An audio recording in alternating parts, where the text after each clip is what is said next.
सब कुछ बर्बाद हो गया आपकी वजह से।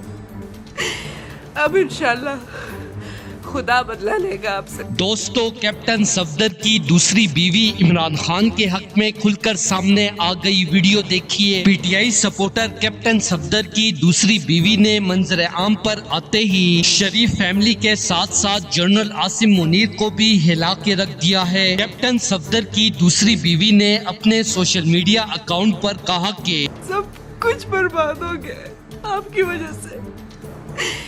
अब इंशाल्लाह खुदा बदला लेगा आपसे। वो दुनियावी खुदा हैं, तो वो कह रहे हैं कि अगर आप में इतनी जुर्रत है तो सामने आके बात करें। आसिम मुनीर साहब, ये देखें, हमने आंखों में आंखें मिलाई हुई हैं। आप कितने बेवकूफ़ हैं कि आप उसी आवाम को जिसके लिए आपने ओथ उठाई होती है कि आपने उनकी हिफाजत करेंगे, मुल्क की हिफाजत करेंगे, आप उसी आवाम को चैलेंज कर रहे हैं, कॉमन ह्यूमन बींग्स को चैलेंज कर रहे हैं, पाकिस्तानी कॉमन कम्युनिटी को चैलेंज कर रहे हैं। आप एब्सोल्युटली रॉन्ग है, हार जाएंगे इस बारे में।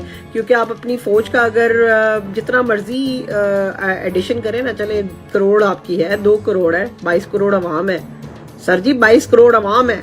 और आप जो से 100, अगर आप 1 करोड़ या 2 करोड़ की भी फौज है, ठीक है, आपके हाथ में हथियार है, आपके हाथ में हथियार है, तो साढ़े हाथ हमारे हाथ में भी बंदूकें हैं, वर्दी पहनी हुई है, तो इसी कॉमन कम्युनिटी को हिफाजत करने के लिए। ये वीडियो देखने के बाद शरीफ खानदान के साथ साथ करप्ट जर्नैलों में भी हलचल मच जाएगी। मैं जरीना सफदर अवान की दूसरी बीवी हूँ और मेरा एक बेटा भी है जिसका नाम अजान सफदर है। मैं गवाही देती हूँ कि मरियम नवाज के साथ साथ मेरा शोहर सफदर अवान भी करप्ट और पाकिस्तानी गरीब आवाम के खून चूसने वाले दरिंदे हैं, जिनको सपोर्ट अपने मफादात के लिए पाकिस्तान के ताकतवर तरीन इदारे के जर्नल्स कर रहे हैं। दोस्तों, इस इमरान खान की शेरनी के हवाले से अपनी राय का इजहार कमेंट सेक्शन में दें। वीडियो अच्छी लगे तो लाइक करें और इस चैनल को सब्सक्राइब करें।